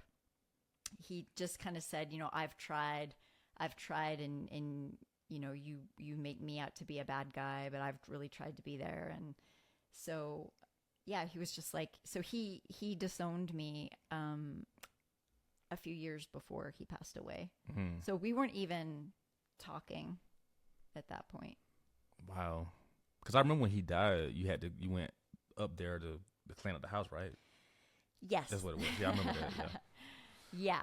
That was a whole convoluted story. Yeah. Another reason why, like, I'm really not in touch with either side of my family, and I just, nothing against them. I wish them all health and love and happiness. Mm-hmm. I truly do. But it's just there's a lot of toxicity there, and people that are not willing or able or whatever to move past their traumas, and not, there's a lot of just being stuck, and a lot of substance abuse, and a lot of unwillingness to move past the trauma. Right. We've talked about this. I have nothing but compassion for people that are in the trenches. I started doing ketamine a couple years ago almost because I had suicidal ideation really bad. And I know we're going to talk about ketamine and all that, and that's really critical. But, I also want to talk about like when I got into drugs and why I did drugs, because the one thing I'm never going to do is put myself on a pedestal. We all judge, but I know that I have no room to judge. I know that my house is constructed of glass because of a lot of the fucked up things that I've done and decisions I've made, and situations I've put myself in. And one example is, so when I was 19, I had graduated high school, and I talk about, like, I had dropped out of high school, and that was when I was seeing that guy where I thought I was pregnant while I was living with my mom, and she was like, "You've disappointed us." And so I ended up moving in with him, and we had a place. And because I was trying to do so many things, I was trying to step into so many different roles, something had to give. And I decided it was going to be school. And so I dropped out. I'd written the senior motto, which no student had ever done in the history of our school. But so that was like my big contribution. And then I dropped out. Amazing. Like, I didn't do anything noteworthy. I was on the track team for like a minute, and that was after I tried to kill myself the second time with the pills. Wow. But yeah, so anyway, that was my big contribution, and I ended up dropping out so that I could try to make my relationship work. And so the relationship did not work. And that was when I moved in with that friend who let me sleep on the couch, the married couple. I went back to school. So I did end up graduating, which thank God I did, because I would have really regretted it if I hadn't. But I never saw myself as, I've never been an academic person. I think higher education, great. If that's for you, then, I have nothing against it. I do. Except for the price, except for the cost and the return on the investment that so many people are not getting. You know my story. These days. Yeah, absolutely. You were robbed. Mm-hmm. But yeah, so like I was 19 and I was working 2 jobs, and it was actually a Christian family had taken me in. I didn't have a place to stay at the time. And I was working at Applebee's with this girl, and I was telling her I'm going to need a place to live. I don't know what I'm going to do. And she said, "You can stay with my family. They help people out all the time." And I had never heard of such an act of kindness in my life. And lo and behold, I dropped her off at home that night, and I met them. And they're called the Daly family, Robert and Jerry Daly, and just absolute angels, her parents. And they let me stay there. And it was almost comical because they lived in Highlands Ranch, which is a pretty kind of hoity-toity neighborhood, or at least it was back then. And I pull up in my rusty, like 81 Celica hatchback where the door flies open if I took a corner too quick. and so it was like kind of this Fresh Prince of Bel-Air type of, not quite, but somewhat reminiscent. So anyway, they took me in, and for 9 months, they fed me and gave me a place to live. And they just kind of saved me. They were absolutely amazing. Thank God for them.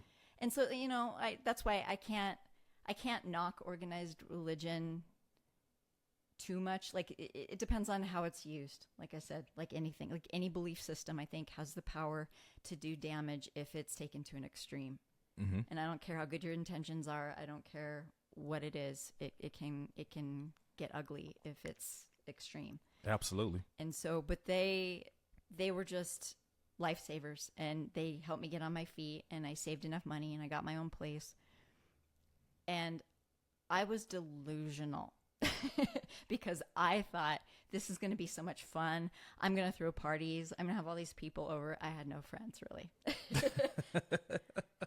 Reality set. I really didn't have any friends. And so I was working at Albertsons at the time, and I think it was Lone Star Steakhouse, the one where you do the line dances or whatever, mm-hmm. when the music, like, I don't know. But did you do it? I didn't. I have 2 left feet. And ironically, I was going to be a dancer, I thought, when I was a kid. What kind of dance? Like a ballet dance or what? Oh, like modern jazz. Okay. Because I grew up in the Footloose and Flash dance era. Yeah, where those were all the rage. And so I was like, yeah, that's what I'm going to do. Can you do it? No. Oh. Because I want to see it. No, not even close. No. Can you dance somewhere? I trip over my own feet just walking down the hallway. Like, it's bad. It's not pretty. No coordination. But so anyway, I was very delusional. And so it was a combination of things that happened because I ended up having an affair with my boss, who was a married man. And I had been working. I started out as a cart pusher at Albertsons. I was there for like 4 years.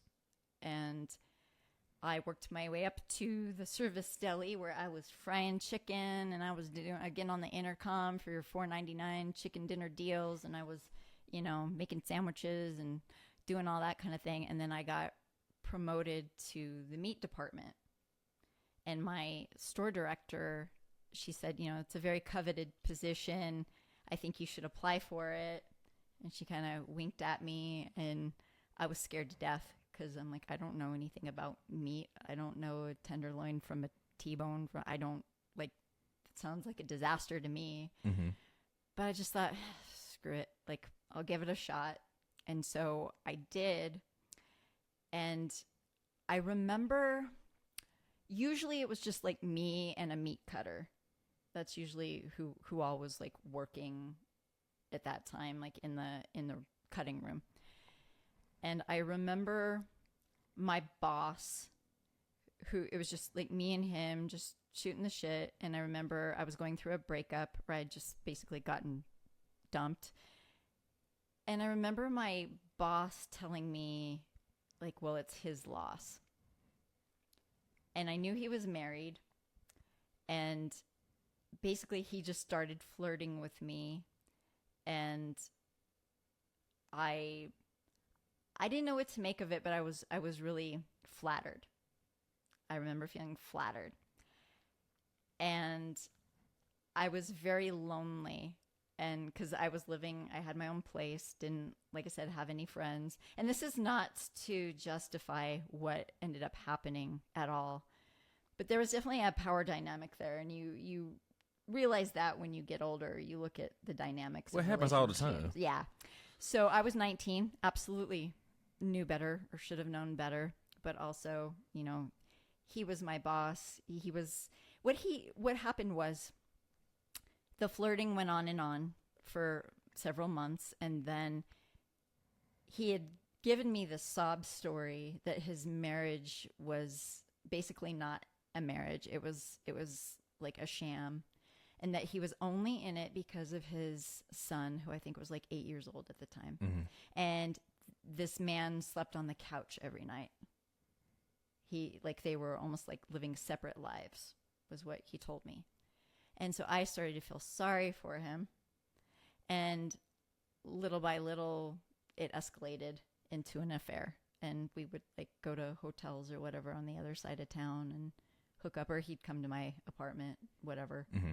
And I remember during that time, so when I talk about like feeling like I didn't deserve my husband, there was the history of just like being molested and feeling like I wasn't good for anything else. That was very much a running theme in my life. And that sex wasn't for pleasure. It was not for my pleasure. It was for the other person. So you didn't enjoy it at that time? It wasn't that I didn't enjoy it. I just didn't know to ask for what I wanted. I didn't know that my pleasure really factored in. Absolutely, yeah. Yeah, it's obvious now later on as an adult. But at the time, I think it was, to me, the closest I was ever going to come to love. And I equated it with power. It was the most power I was probably ever going to have. I was never going to have my own business. I was never going to be successful. I was never going to amount to anything. And so, but if I can get a guy to like me, then if I can get the male gaze, then I have some sort of power. And so was having sex for all the wrong reasons for a good chunk of my that life. is power in a way. I mean, not in a good way, but right, it can be. Yeah. But it's just not what I wanted, not how looking back I would ever want to define myself. But that's kind of the dynamic that I was playing into. And so anyway, I remembered hating myself so badly because I never thought it was right. Even if it was true and his marriage was a sham, I knew that it wasn't right. I knew it wasn't good. And so, and I did, I hated myself. So I ended up breaking it off because it was kind of a blessing. I befriended one of our coworkers and she knew this guy and his wife. And I told her what was happening. And she's like, he doesn't sleep on the couch. Like, no, this isn't, I know them. Like, this isn't true. And so, yeah, what I did was, and this is in the book too, I told him I wanted to meet up with him. I wanted to talk to him. And I said, how about we meet up at this restaurant? And he's like, are you sure you want to be that bold? Like out in public like that? And I said, yeah, screw it. Let's do it. So that friend that knew both of them, I had her with me. And we sat in a booth in the back of the restaurant. And you should have seen the look on his face when he saw both of us sitting there. And I told him, I was like, I know you've been lying to me. I know this whole thing was just a load of crap and you will never touch me again. And like, how dare you? And I could just see him like shaking. and he couldn't get out of there fast enough, and then he ended up transferring.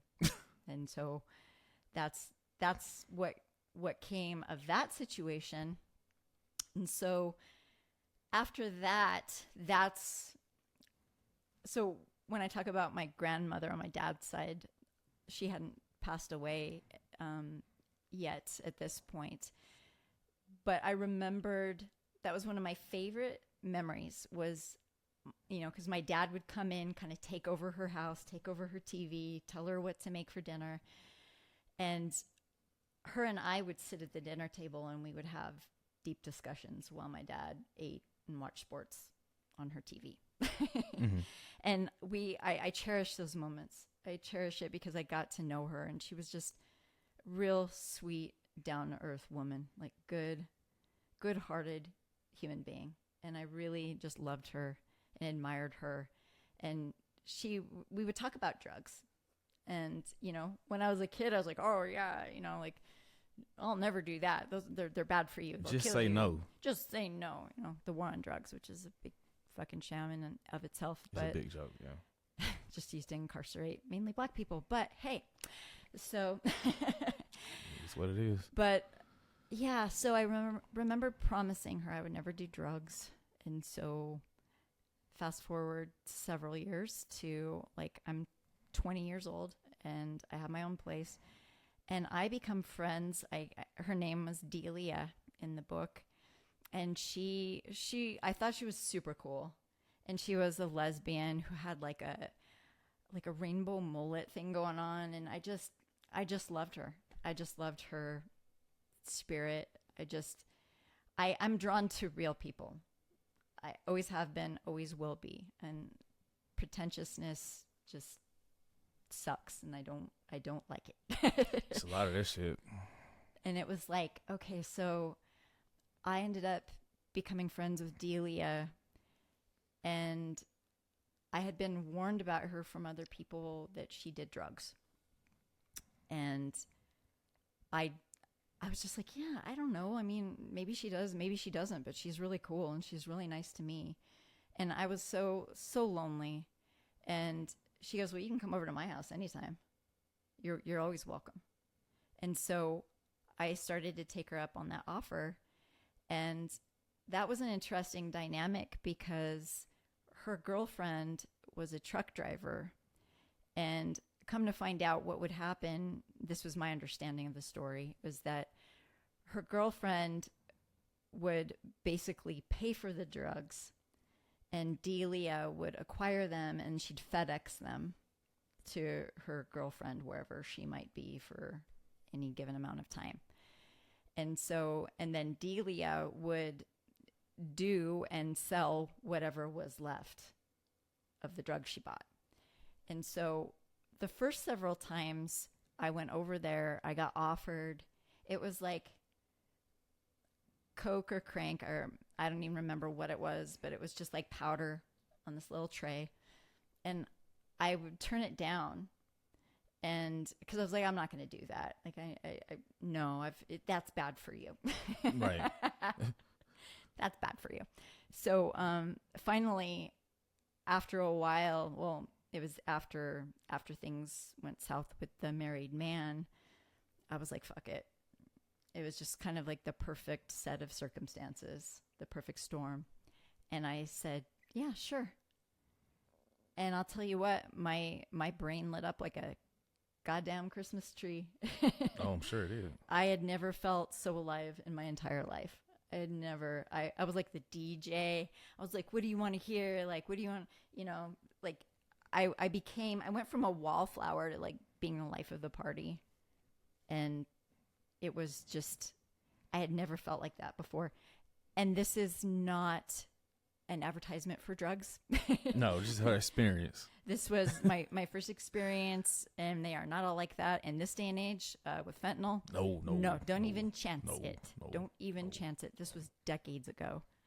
So anyway, yeah, so what would happen was I started to just hang out there. I was like, oh, wow, I have people. I don't have to be alone, and I don't have to feel so lame all the time.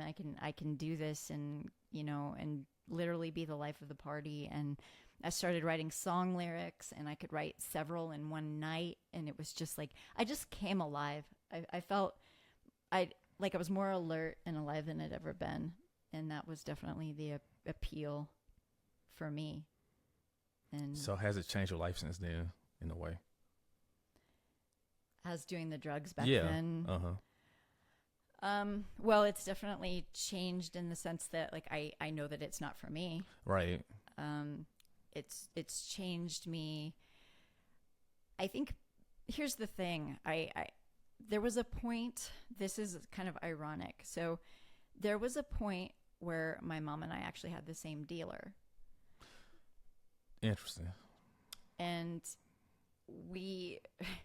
so I had told my mom that I was doing drugs. I didn't care. It's not like she was the kind of person that was going to be like, I'm so disappointed in you. It's like she's been doing drugs and drinking almost her whole life. So we ended up bonding over that. Yeah, it's like you understand her now.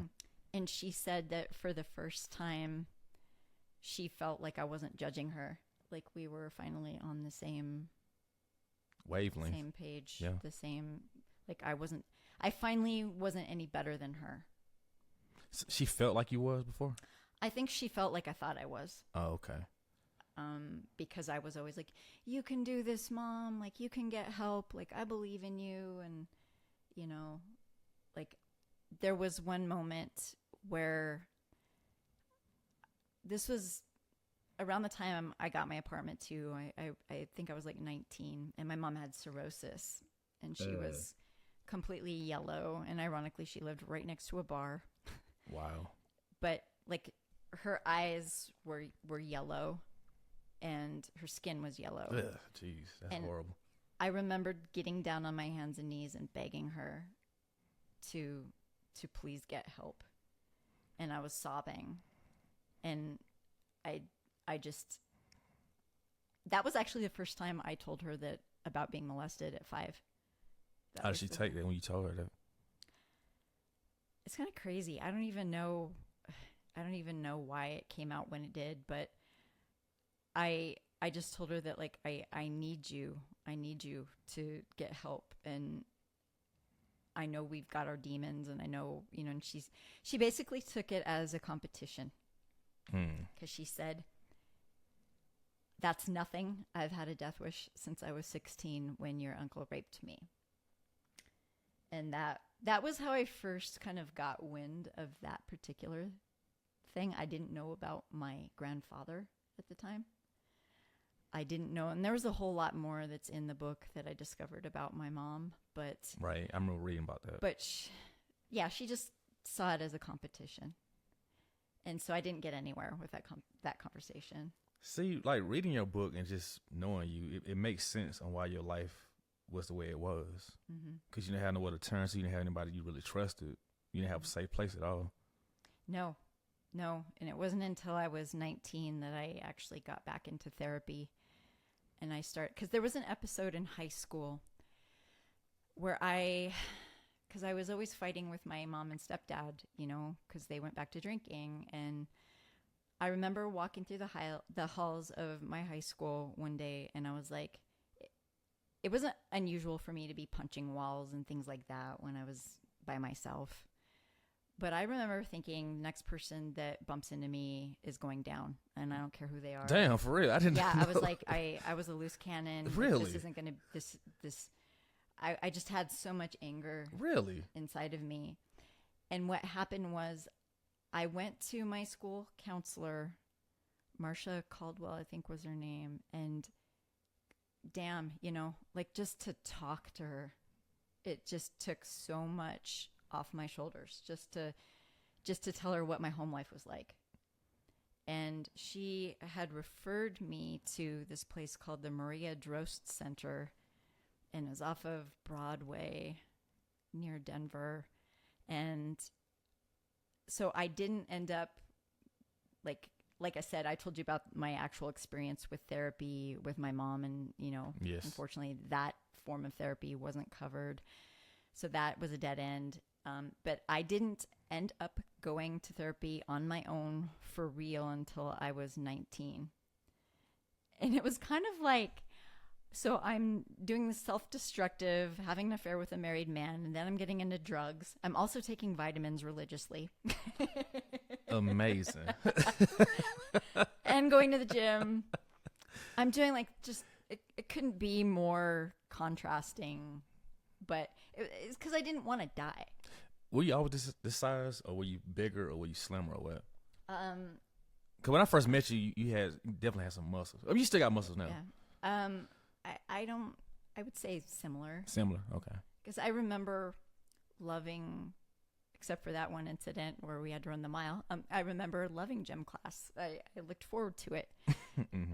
Because I felt like, okay, here's a place where nobody knows if the person next to them is a doctor or a janitor or who you are. We're all there just trying to better ourselves. That's the whole point of it. We're, no matter what your background, we're all there for a common purpose. We're just trying to make our lives better and trying to feel better and do better in some way. So, but yeah, so basically I kind of lost my train of thought. Oh, no, you good. I was just wondering, like, were you the same size? But yeah, I think so, because I always liked working out. And I remember one of the jocks in high school just being like, I was like, I can do 30 push-ups. And he was like, whatever, like that's going to get you far in life. And I was just like, screw you. This has kept me alive. You don't understand. Yeah, keep you sane. It's not a degree, but it's a coping mechanism that's working for me. Absolutely. So, yeah. But yeah. Oh yeah. So back to the drugs. I ended up doing drugs for a little over a year. And yeah, so my mom and I were really close during that time. But there was always like, did you need to? No, go ahead. There was always a thought in my mind that like, I've got this. Like, I can stop this at any time. And that was a lie, because luckily, I will say, I didn't have money to buy drugs. So I was kind of at the mercy. Like, this is where being poor worked in my favor, because I could only do drugs whenever Delia would offer them to me. So, and she didn't offer them every time I went over there. And so it was most times, but if I went over there once a week, I might do a line or two once a week. But I wasn't in a position to be doing it constantly. Is she still alive? I have no idea. Oh, okay. I would say probably not. Okay. And it was kind of sad because, you had my mom and I, we didn't do drugs together, like in the same room, the same place, but we were doing them at the same, like during the same timeline. Delia's daughter, I think it was her youngest daughter, would also party with us. And she was like, I think 17. Oh, wow. Okay. And it was just sad. Yeah. It was mostly really sad. And I did a lot of stupid shit. I mean, I remember like my dad got me started collecting Archie comic books. I remember those. And so I had quite the collection, and I had 5. I knew them so well that I had hundreds of them. And if you took one away, I could tell you which one was missing. I mean, I knew my collection. And so anyway, I had like 5 first editions. And those are the ones that would be worth money if anything is going to be worth money, if you keep them in pristine condition.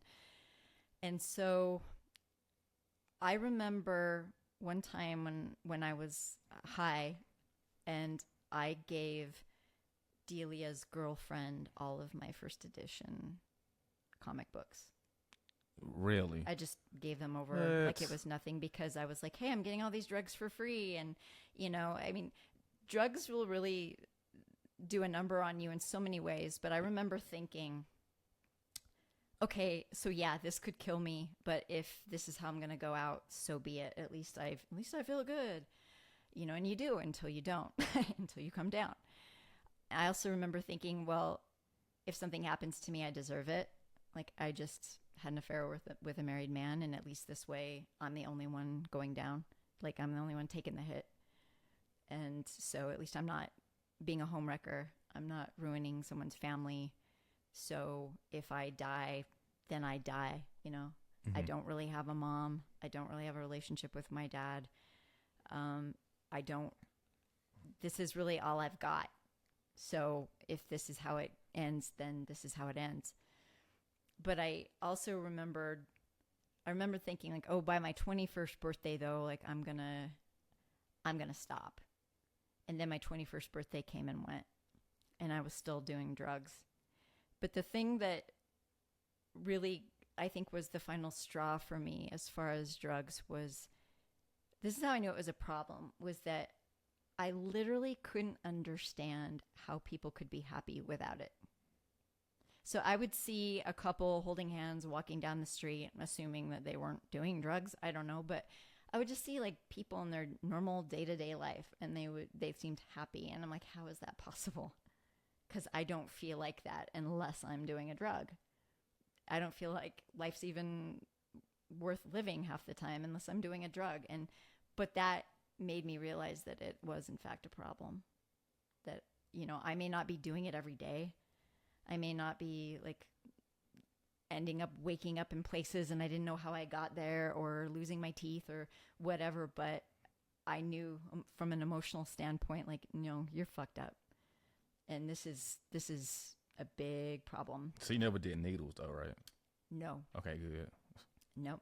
Just, I mostly snorted it, and it was, like I said, coke, crank, or meth. It was like whatever was available. Mm-hmm. And then there was one night where a bunch of us from Albertsons, a bunch of us girls got together, stayed over at Delia's house. And this woman was brilliant. She could have been an engineer easily. She could build anything. She was so smart.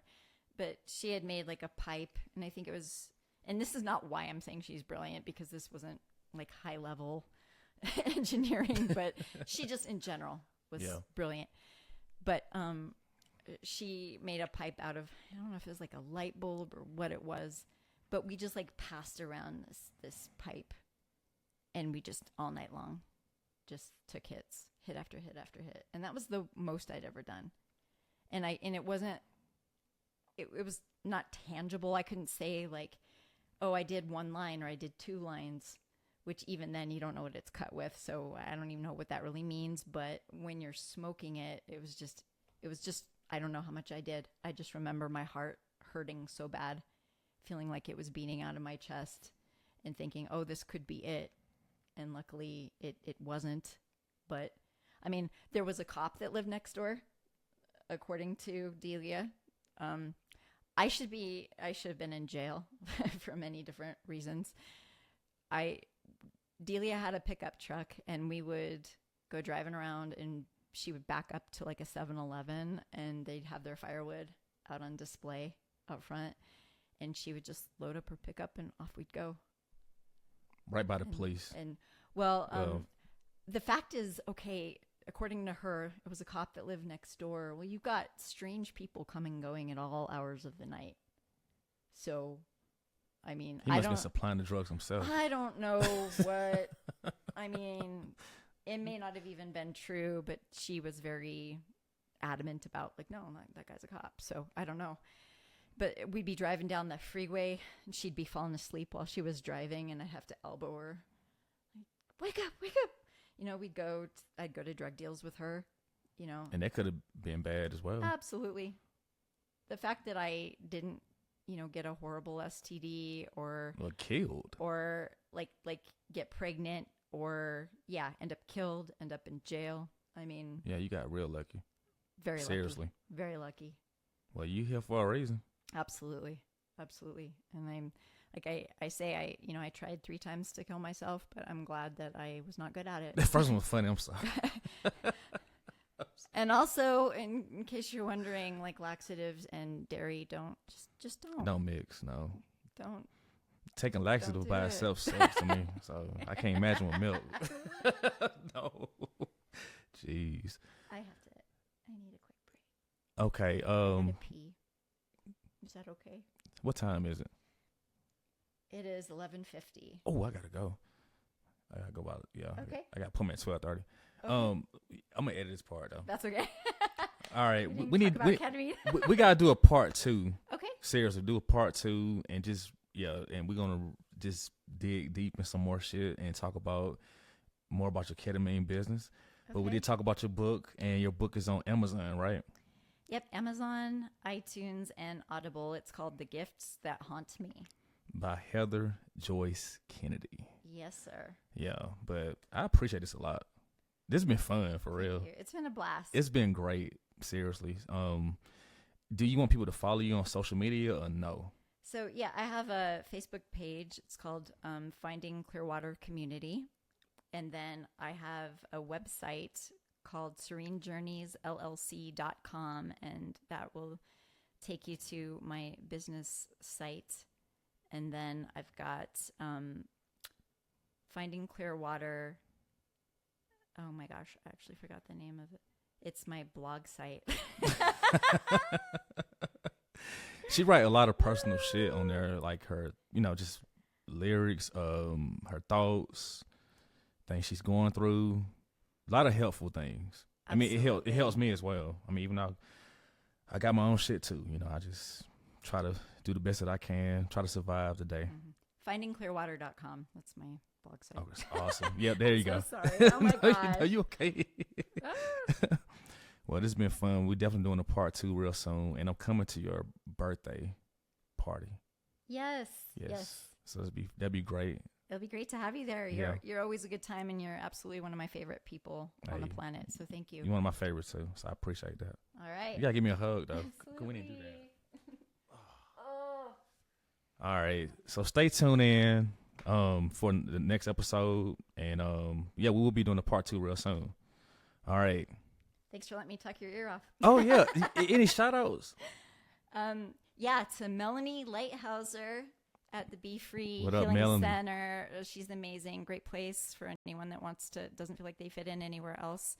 And then also Wolverine Books and Firehouse Books. Just, support your local bookstores. Absolutely. Support small businesses, Small please. businesses, Thank you. Yes. Absolutely. All right. Well, it's time to go. Peace.